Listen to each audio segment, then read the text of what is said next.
오늘 좀 딱딱한 얘기를 하려고 나온 건 아닌데요. 좀 딱딱한 얘기가 될 것 같아서 좀 내심 걱정이 됩니다. 제가 이걸 준비를 하면서 어떻게 좀 잘 설명을 해드릴까 하고 좀 몇 가지 사진을 뽑아왔습니다. 이 사진을 보고 느낌이 어떠세요? 이제 이게 좀 어려운 얘기죠. 처음부터 이게 느낌이 어떠세요? 이러면은 자.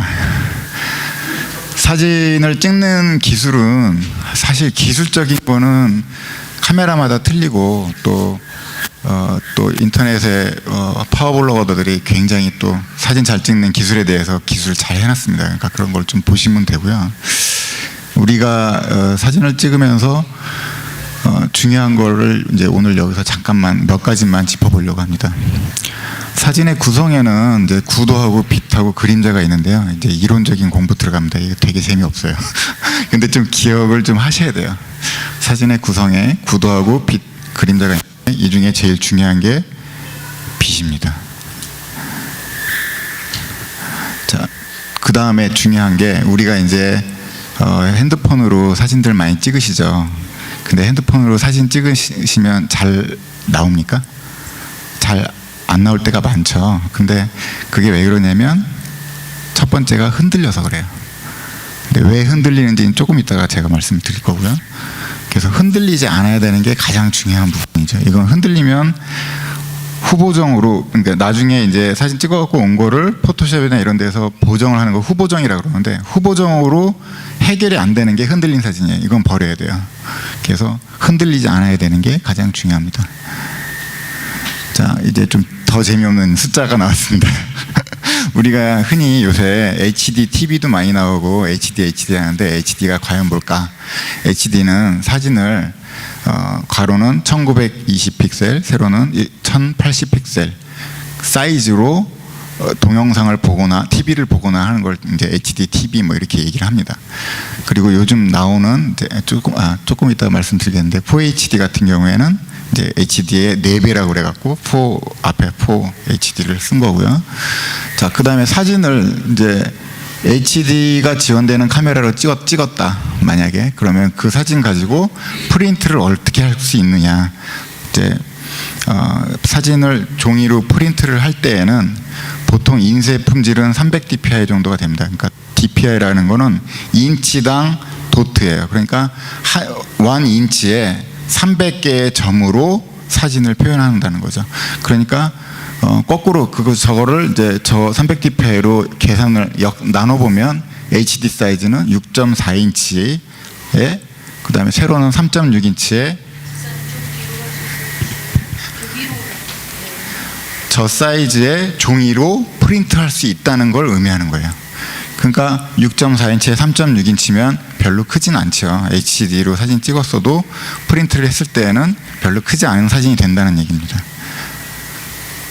그래서 이거는 이제 월그린 프린트샵에서 제공하는 미니멈 이미지 리졸루션이에요. 그러니까 저 정도 1260에 990 정도의 리졸루션을 찍으면 11/14 이건 인치입니다. 11인치 곱하기 14인치, 그러니까 이만한 액자가 되겠죠. 커다랗게 액자로 뽑을 수 있다는 얘기예요. 그러면 실제로 아까 계산한 거하고는 조금 틀리죠.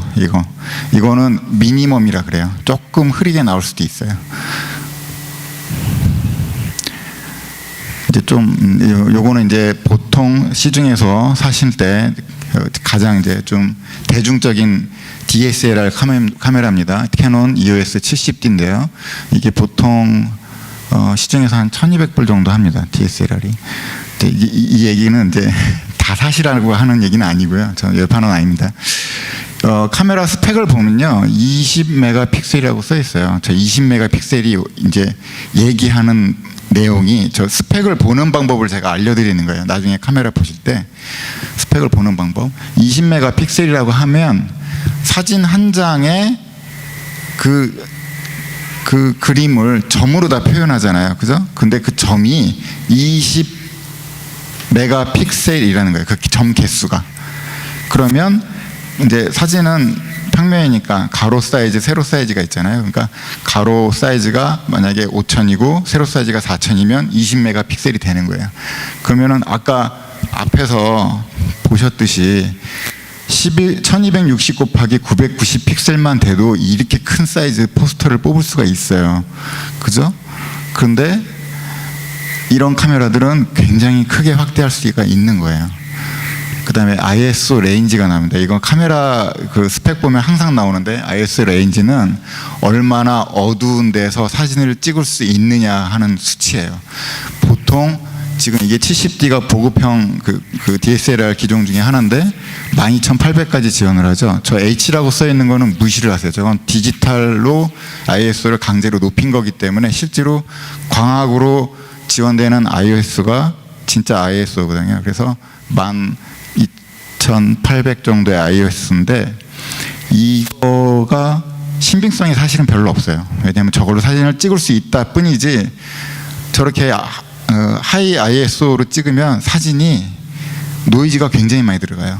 그래서 그거는 사실은 찍어보고 노이즈가 얼마나 들어오는지 보고 이 카메라에서는 ISO를 1000 이상 올리면 안 되겠다. 이걸 자기가 감각적으로 느끼셔야지 되는데 저거 이제 ISO 얘기는 이제 밝기에 대한 얘기고요. 요거는 이점 뭐 그렇게 잊으셔도 상관은 없습니다. 그 다음에 MOV가 있는데 이게 이제 보통 요즘 DSLR 카메라들이 동영상을 찍기 시작했어요. 그래서 동영상 지원이 되는데 동영상의 파일 포맷이에요. 그래서 1080이라고 하는 거는 아까 HD 사이즈 가로가 1920에 세로가 1080 그거를 동영상 스펙을 얘기를 할 때는 1080p라고 그래요.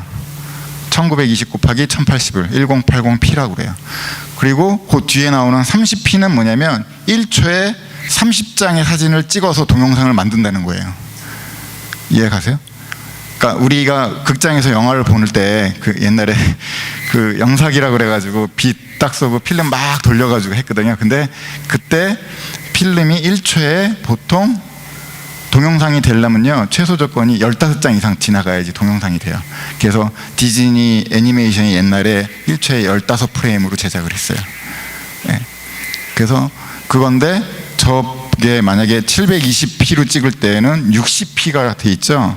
저거 1초에 60장이 지나가거든요. 그러면 뭐 달리기 하는 사람을 찍는다든가 이렇게 빠르게 움직이는 걸 찍어도 부드럽게 가요.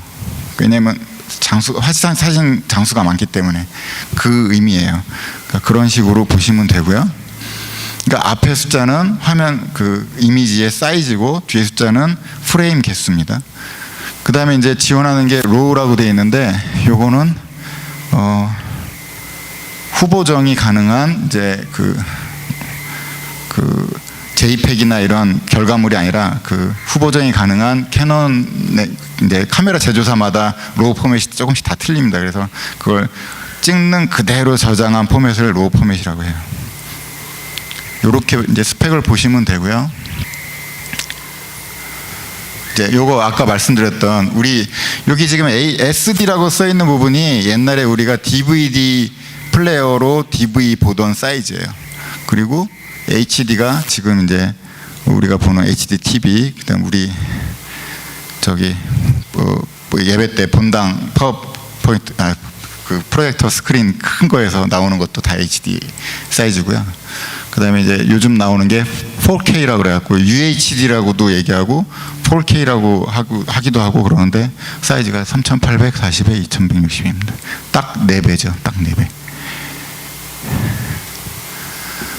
자, 제가 이제 말씀드리려고 했던 거는 이거예요. 이제 여태까지 DSLR 스펙을 봤는데요. 지금 스마트폰을 안 가지고 계신 분 손 좀 들어보세요.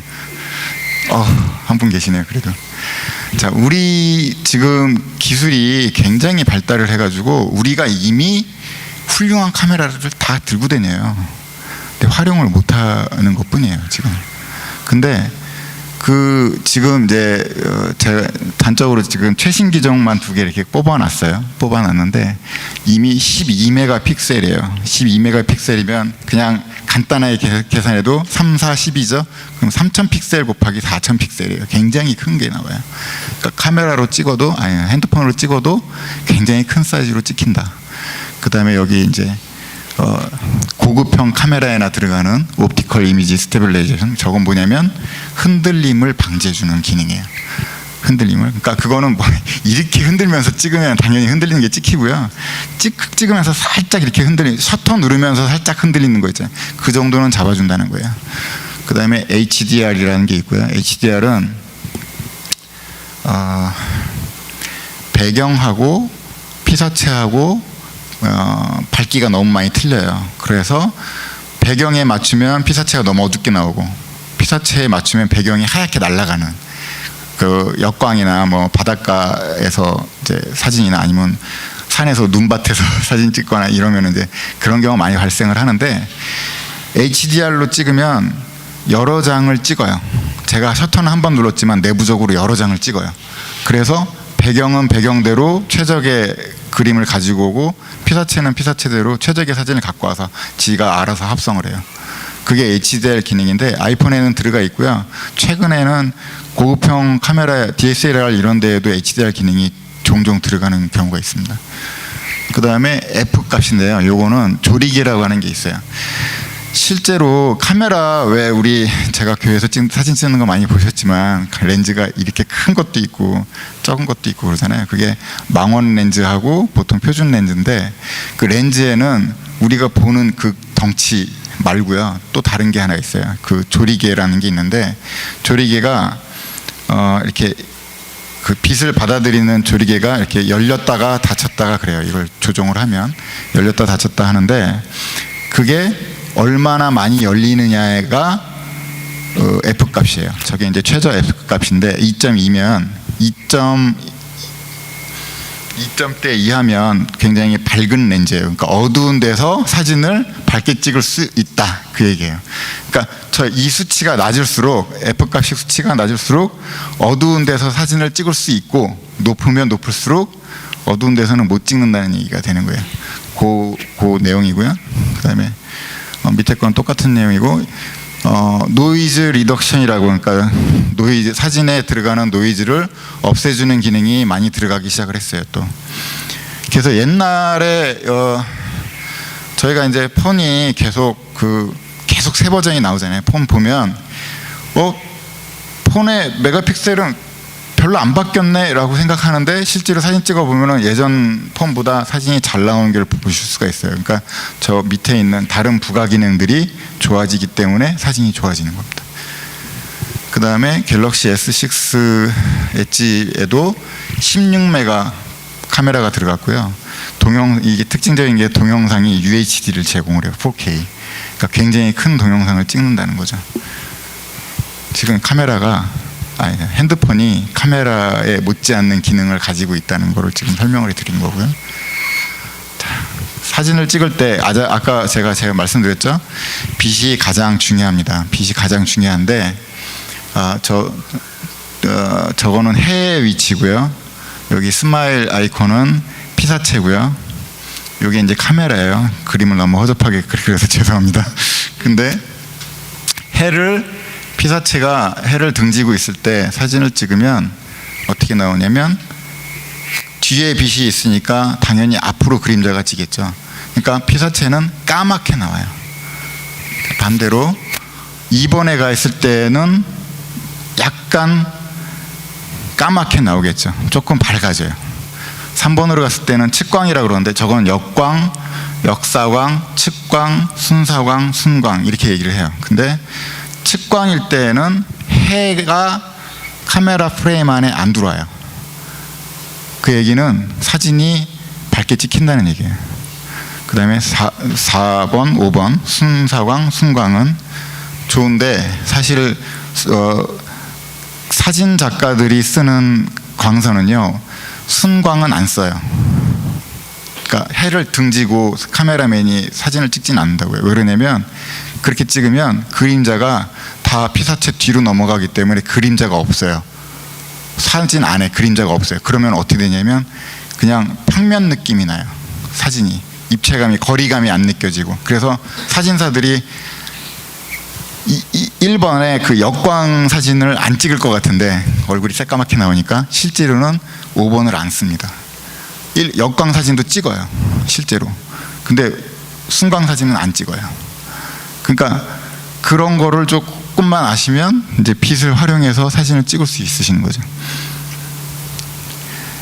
이게 이제 죄송합니다. 이건 제 사진인데 제가 역광 사진을 못 구해서. 이게 실내인데요. 저쪽 창가에서 역사광으로 들어오는 거예요. 비스듬하게. 그러니까 비스듬하게 들어오기 때문에 피 자체는 새까맣게 찍히지가 않고 어둡지만 보일 듯하게 찍히는 거예요. 그리고 역광의 특징은 뭐냐면 이 경계 라인이 하얗게 보인다는 거예요. 경계 라인이. 그래서 느낌이 조금 다른 사진이 나오죠. 이제 좋은 사진은 최근에 이제 이 사진 강좌의 키포인트가 많이 바뀌었어요. 옛날에는 뭐 구도, 예술성 뭐 이런 거 많이 따졌는데 지금 다 없어졌습니다. 다 들어갔고요. 워낙 이제는 아마추어들도 사진을 너무 잘 찍는 시대가 됐기 때문에 지금은 이야기가 있는 사진을 최고로 쳐요. 그리고 두 번째는 공감할 수 있어야 돼요. 그러니까 이야기가 있는데 공감할 수 없는 사진들도 있어요. 뭐 혐오스러운 사진 뭐 이런 것도 있어요. 근데 우리는 이제 선교에 대한 사진이기 때문에 그런 거는 이제 해당 사항은 없겠지만, 그래서 이야기가 있어야 되는데 이야기라는 건 뭐냐? 내가 말하고 싶은 거예요. 사진은 있는 걸 찍는 게 아니고요. 내 마음을 사진으로 표현하는 게 사진이에요. 굉장히 어렵죠. 여기는 이제 아까까지는 이과 쪽이었는데 이제 문과 쪽입니다. 이야기를 생각을 하셔야 돼요. 그래서 사진 한 장을 보고 설명하지 않아도 이게 무슨 사진인지 아는 사진이 좋은 사진이에요. 쉽죠? 그렇게 보니까. 그래서 이야기에는 주인공이 있어야 되고 장소가 있어야 되고 그 다음에 시간이 있어야 돼. 시간은 두 가지가 있죠. 이제 열차 타고 막 가요. 여기가 출발지고 도착지가 저쪽인데 가는 여정을 담을 수도 있죠. 그죠? 그러니까 시간은 서 있는 게 아니에요. 가는 여정이라고 하면, 제가 열차 타고 간다고 하면 기차역에서 짠 하고 하나 찍고, 그죠? 가면서 기차 안이 어땠는지, 그 외국이니까 기차가 틀릴 거 아니에요. 이건 지금 예를 들어서 말씀드리는 거예요. 기차 안이 외국이니까 기차가 틀리잖아요. 그러면 기차 안도 좀 찍고 거기 들어와 있는 사람들도 좀 찍고 그 다음에 중간에 간이역도 좀 찍고 그리고 도착해서 또 찍고, 이렇게 되면 사진이 이야기가 만들어지는 거예요. 스토리가. 그러면 그 사진을 갖다 와서 쫙 펼쳐놨을 때 누구한테 설명하지 않아도 이야기가 통하는 거죠.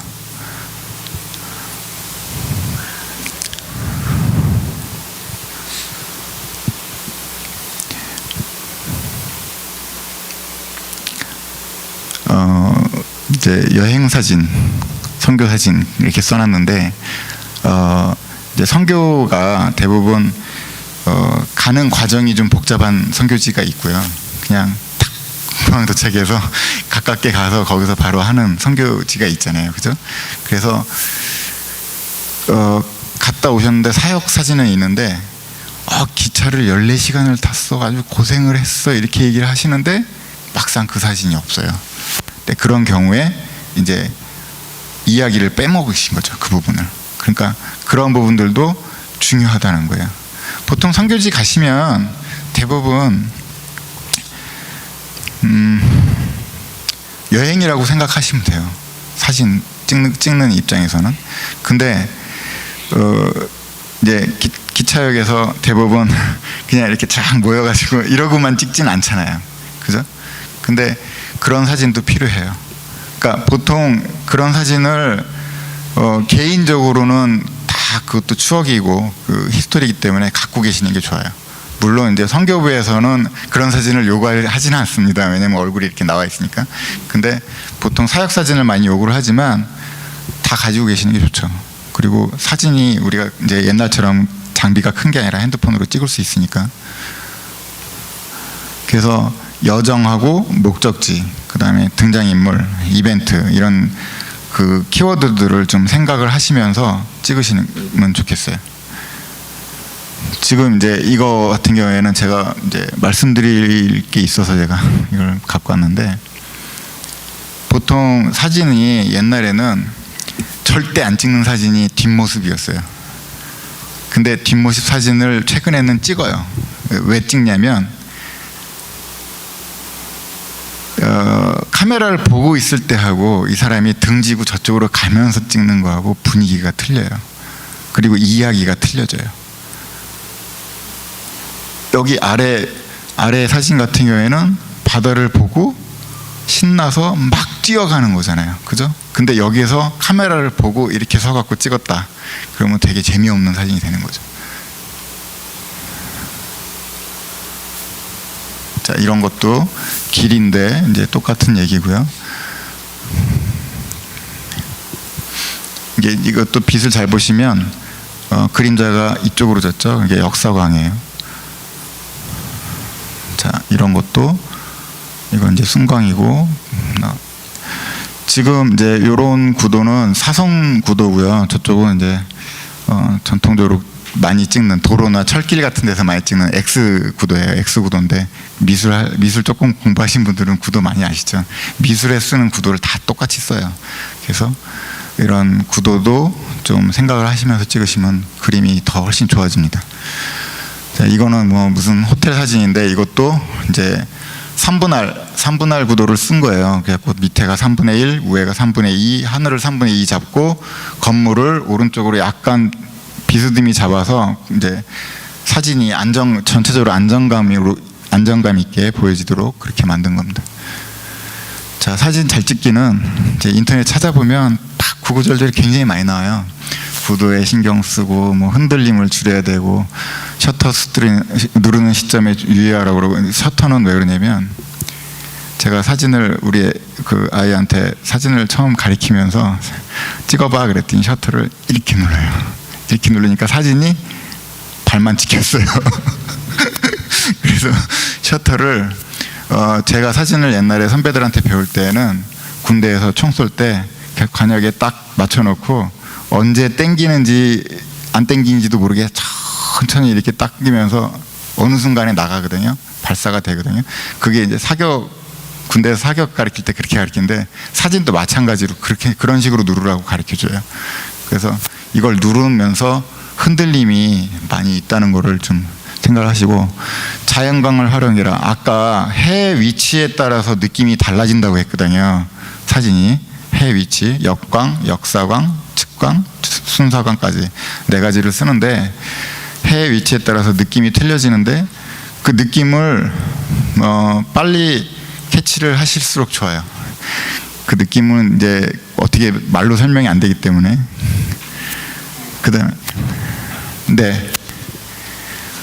그다음에 가급적이면 플래시를 이제 사용을 하시고요. 그다음에 디지털 줌이 요즘 이제 많이 제공이 돼요. 디지털 줌이. 근데 디지털 줌을 쓰시면 사진이 망가진다고 생각하시면 돼요. 그러니까 디지털 줌은 쓰지 마시고요. 왜 아이폰 같은 경우에서 이렇게 벌려가지고 확대를 하잖아요. 확대해갖고 찍으면 디지털 줌이에요. 그다음에 이제 이게 역광 사진이고요. 자, 폰 카메라에서는 중요한 게 내가 찍으려고 하는 거를 터치를 한번 딱 해줘야 돼요. 그러면 초점이 거기 가서 딱 맞거든요. 그리고 초점만 맞는 게 아니라 노출도 맞아요. 그러니까 밝기가 조정이 되는데 아이폰 카메라에서 노출을 수동으로 조절할 수가 있어요. 그러니까 제가 갤럭시 카메라는 갤럭시 폰은 제가 잘 모르겠는데 아이폰에서는 터치하고 누른 다음에 이렇게 드래그해서 올리면은 밝기가 조정이 됩니다. 그래서 수동 카메라처럼 찍을 수가 있고요. 요것도 이제 보통 창문이 있으면 해 위치가 창문이라고 생각하시면 빛이 창문에서 들어오잖아요. 그죠? 그러니까 창문이 있으면 창문을 정면으로 바라보고 찍으면 피사체가 전부 새까맣게 나오는 거예요. 역광으로. 그러니까 창문이 있으면 옆에서 이렇게 찍어야 돼요. 보통 선교지 가면 이 옆에 창문이 있는 경우가 있잖아요. 그러면 창문을 보고 찍으면 피사체가 전부 새까맣게 나오고, 이 옆에 빛이 있는데 이렇게 찍으면 피사체들이 좀 잘 나오게 되는 거죠. 측광이니까. 자, 이거 같은 경우에는 이제 구도를 이제 보여드리는 건데, 이게 뭐라고 하긴 어렵지만 사진이 꽉 차 있는 느낌이 있죠. 자, 이거는 앵글이에요. 앵글은 선교지 가시면 키가 한 저 정도 되시는 분이 사진을 찍으면 앵글이 다 똑같아요. 그러면 사진을 앉아서도 찍고 의자 놓고 올라가서 찍고 이래야 돼요. 그러면 앵글이 바뀌거든요. 이거는 지금 바닥에 누워서 찍은 거예요. 이 정도 높이에서. 그 다음에 제가 말씀드렸죠? 올라가서 옥상에서도 찍고. 그 다음에 표정이 저렇게 나와 있는 사진들을 찍으려면 좀 더 가까이 가셔야 돼요.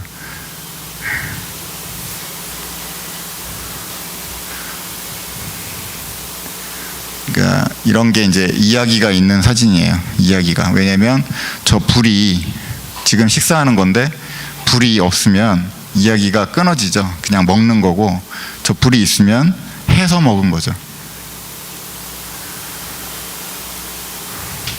자, 눈빛이 살아있거나 표정이 살아있으면 과감하게 들어가서 클로즈업해서 찍으셔도 돼요. 근데 폰으로는 저렇게 클로즈업해서 찍기가 어렵죠. 보통 카메라 들이대면 다 긴장하기 때문에. 이것도 약간 역사광으로 찍었어요. 그래서 저 소년의 어깨가 하얗게 하이라이트가 되면서 윤곽이 정확하게 보이는 거예요. 이것도 마찬가지고요.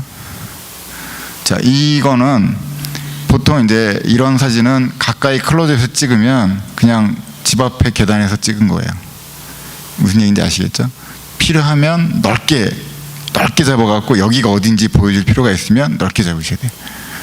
마찬가지고요. 이거 같은 경우에도 보통 이제 하늘을 3분의 2 잡으면 주제가 하늘이고요. 바다나 땅을 3분의 2 잡으면 주제가 바다나 땅이 되는 거예요. 근데 이거 같은 경우에는 방갈로가 쫙 있으니까 더 올린 거예요. 3분의 2가 아니라 거의 한 7분의 1 정도까지 확 올린 거죠. 이거는 넓게 찍음으로 해서 낙엽이 풍성한 걸 보여준 거고요. 자, 이거는 이제 얼마 전에 이거 인도죠. 네.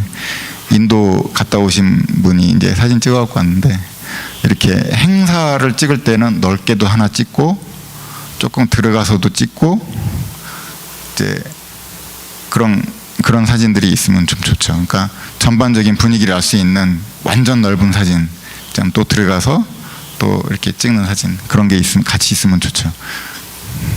자, 이제 이게 걸어 나오는 사진인데요. 이 사진이 너무 많아요. 그죠? 앵글이 다 똑같아요.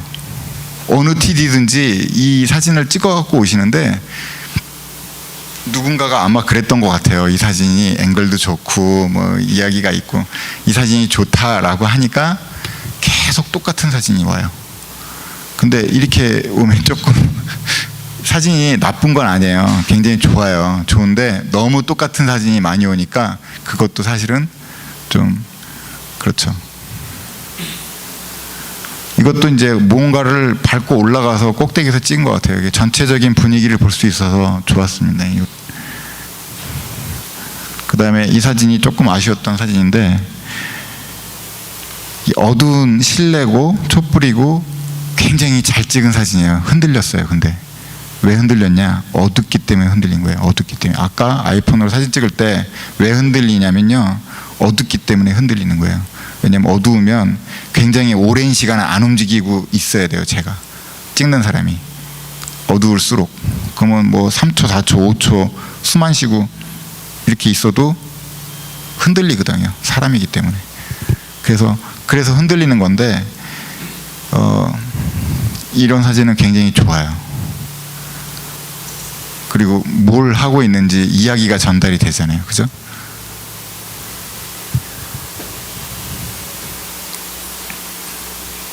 끝났나요? 네.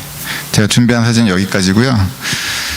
중요한 거는 첫 번째 아까 나왔던 거 중에 제일 중요한 거는 흔들리지 않아야 되고요. 두 번째는 빛 빛을 활용을 많이 하셔야 돼요. 빛을 옆에다 놓고 잘 활용을 하시고요. 여러 가지로 실험을 좀 해보셔야 돼요. 이렇게 지금 이 각도에서 찍으면 잘 나오나 저 각도에서 찍으면 잘 나오나. 자, 또 중요한 게 있습니다. 제일 중요한 거는요. 선교 가시면 대부분 나는 사진 찍는 사람 아니니까 이러고 안 찍어요. 그래서 없는 게 뭔지 아세요? 사역팀들, 뭐 셋업이면 셋업팀 사진이 없고, 주방이면 주방팀 사진이 없고, 식당이면 식당팀 사진이 없어요. 왜? 우리 팀은 사진 찍는 게 업이 아니니까, 맡겨진 임무가 아니니까. 그리고 안 찍어요. 근데 그냥 일하시면서, 사역하시면서 아, 이런 것도 한번 찍까? 그러면은 모여서 찍으세요. 그냥 그걸 부담 갖지 마시고, 그러다가 또 좋은 사진이 나옵니다. 그래서 많이 찍는 걸 부탁드리고 싶고요. 어찌됐건 생업들도 계신데 이렇게 가실 수 있고, 또 이렇게 하나님께서 여건 만들어 주신 게 저로서는 굉장히 부럽습니다. 그래서 많은 은혜를 많이 찍어 오시기 바라겠습니다. 감사합니다.